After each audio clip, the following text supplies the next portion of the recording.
నటి యాంకర్ అనసూయ భరద్వాజ్ గతంలో తాను చేసిన వ్యాఖ్యల పట్ల పశ్చాత్తాపం వ్యక్తం చేస్తూ సీనియర్ నటి రాశికి బహిరంగంగా క్షమాపణలు చెప్పారు.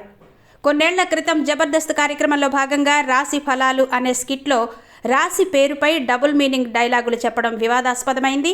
ఇటీవల నటుడు శివాజీ చేసిన సామాన్లు వ్యాఖ్యల నేపథ్యంలో కొందరు పాత వీడియోలను వైరల్ చేస్తూ అనసూయను టార్గెట్ చేయడంతో ఈ అంశం మళ్లీ తెరపైకొచ్చింది. ఈ వైరల్ వీడియోలు రాశి వరకు చేరడం, ఆమె దానిపై అసహనం వ్యక్తం చేయడంతో అనసూయ స్పందించారు. అప్పట్లో తనకు తెలుగు భాషపై సరైన పట్టు లేకపోవడం వల్లే నిర్వాహకులు చెప్పిన డైలాగులను అర్థం చేసుకోకుండా చెప్పానని ఆమె వివరణ ఇచ్చారు. ఆ సమయంలో తప్పును నిలదీసేంత స్థాయి తనకు లేదని, తెలియక చేసిన ఆ పొరపాటుకు మనస్తాపం చెందుతున్నానని పేర్కొన్నారు. ప్రస్తుతం తాను మహిళల భద్రత, గౌరవం గురించి పోరాడుతున్న తరుణంలో తనను అవమానించేందుకు కొందరు పాత వీడియోలను వాడుకుంటున్నారని ఆమె ఆవేదన వ్యక్తం చేశారు.